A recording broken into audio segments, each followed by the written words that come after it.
గతంలో పీసీసీ అధ్యక్షునిగా పనిచేసిన రేవంత్ రెడ్డి సమగ్ర శిక్ష అభియాన్ ఉద్యోగుల ధర్నా పాయింట్ కి వచ్చి మీ సమస్యను ఛాయ్ తాగే సమయంలో పరిష్కరిస్తానని హామీ ఇచ్చి కాంగ్రెస్ మేనిఫెస్టోలో పెట్టి వారి సమస్యలు పరిష్కరించకపోవడం బాధాకరమని తపస్ మెదక్ జిల్లా ప్రధాన కార్యదర్శి చెల్లా లక్ష్మణ్ అన్నారు. ఉద్యోగులందరినీ రెగ్యులర్ చేయాలని, మినిమం పే స్కేల్ ఇవ్వాలని, ఇన్సూరెన్స్ హెల్త్ కార్డులు ఇవ్వాలని ప్రభుత్వాన్ని డిమాండ్ చేశారు. గత కొన్ని రోజులుగా సమగ్ర శిక్ష అభియాన్ ఉద్యోగులు అభియాన్ నిరసన చేస్తున్నప్పటికీ ప్రభుత్వం వారి సమస్యల గురించి పట్టించుకోకపోవడం దారుణమన్నారు.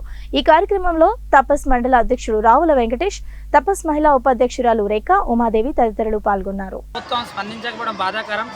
గత ప్రభుత్వంలో ఇప్పుడున్నటువంటి ముఖ్యమంత్రి గారు పిసిసి అధ్యక్షుని హోదాలో వారి ధర్నా పాయింట్కి వచ్చి మీ సమస్యను ఛాయ్ తాగే సమయంలో పరిష్కరిస్తానని హామీ ఇచ్చినప్పటికీ ఇప్పటికీ నెరవేరకపోవడం బాధాకరం.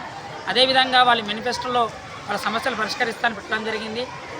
అదేవిధంగా వాళ్ళకు ఉన్నటువంటి సమస్యలు ముఖ్యంగా మనను రెగ్యులరైజ్ చేయడం, అలా వీలు కాకపోతే కనీసం మినిమం స్కేల్ ఇవ్వాలి, ఇన్సూరెన్స్ కానీ హెల్త్ కార్డు కూడా ప్రభుత్వ ఉద్యోగులు ఏ విధంగా వచ్చిందో వాళ్ళకు కూడా కల్పించాలని ప్రభుత్వాన్ని డిమాండ్ చేయడం జరుగుతుంది. అనేక మంది ఆ ఉద్యోగులు అనేక రకాలుగా ఇబ్బందులు పడుతున్నారు కాబట్టి ఇప్పటికైనా ప్రభుత్వం స్పందించి వాళ్ళకు రావాల్సినటువంటి సౌకర్యాలు కల్పించాలి.